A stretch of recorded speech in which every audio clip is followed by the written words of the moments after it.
Should I just go? Do you want Matt to go still? Yeah, I'll just... Hey, I'm Matt, founder of Pave. And I'm Rithika, a data scientist at Pave.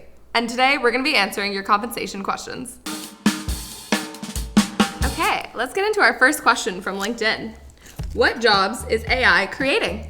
Yeah, there are some really exciting net new jobs that we're seeing pop up. The best example is AI transformation. It's a role where somebody is hired to help drive a company into a state of operations that is AI native. And we're also seeing a glow up for job families like forward deployed engineer that have been around a while but are really having a new tailwind. And then, yeah, I think some more traditional job families such as software engineering are in more demand than ever. Yeah, that's awesome. So if you were, a new college grad, what would you recommend studying or going into when I was thinking about starting a career? Well, it depends on the person. I think you should still focus on what you're good at and what gives you energy. That would be my advice to anyone who's in college. But I do think there's two jobs that will not go away, and those are builders and sellers, or in the world of software engineers and account executives. I think those jobs are in higher demand than ever and will persist in this world of AI. Are software engineers going extinct? No, I think a lot of people were worried about this 6 to 12 months ago. Cursor, Claude Code were really taking the world by storm, but we've actually seen the opposite. And this is an example of what I call Jevons paradox, where as a resource gets more efficient or cheaper, sometimes the demand actually gets even bigger than you would think. And so for software engineering, hiring rates are up, companies are getting more technical, and the build side of the house is in greater demand than ever. Yeah, I definitely agree. I think even more than ever, it's more important for software engineers to be, picking up those AI skills and using these agentic tools to kind of 10x their engineering. How do I retain top AI talent?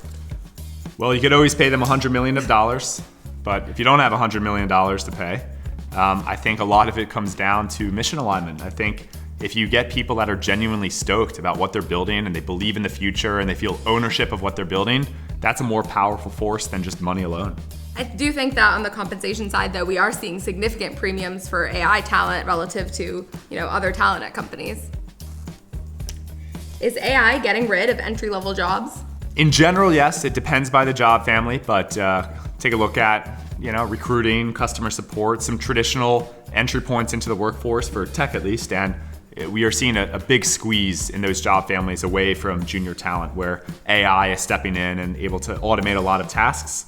And then also I think the macroeconomic backdrop is a driver, causing companies to say, you know what, I'm gonna take a bet on the proven senior talent that will be productive day one versus this farm system of the junior talent that, might take a couple years to develop.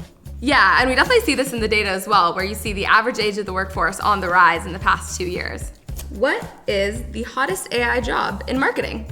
There's a net new job that's pretty hot, and it's the AEO discipline, sometimes called GEO. It's, we've had search engine optimization or SEO for a while, and we're entering this world of AEO, AI engine optimization. What does ChatGPT, what does Claude, what does Copilot say about your brand?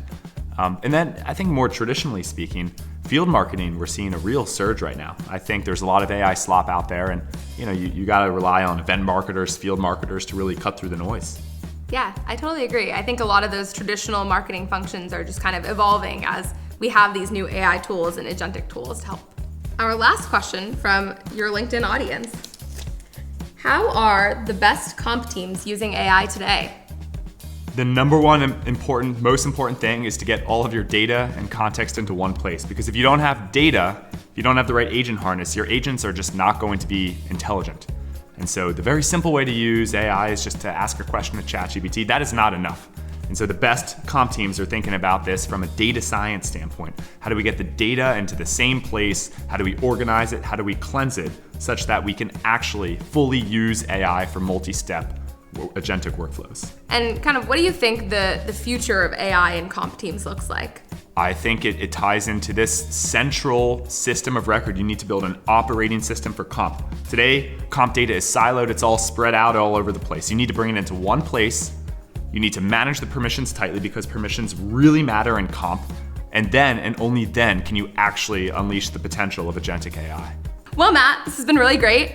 And a lot of the questions and a lot of the insights that we make here at Pave come directly from, you guys, the audience, from LinkedIn or from email. So feel free to keep reaching out to us there, and excited to do this again.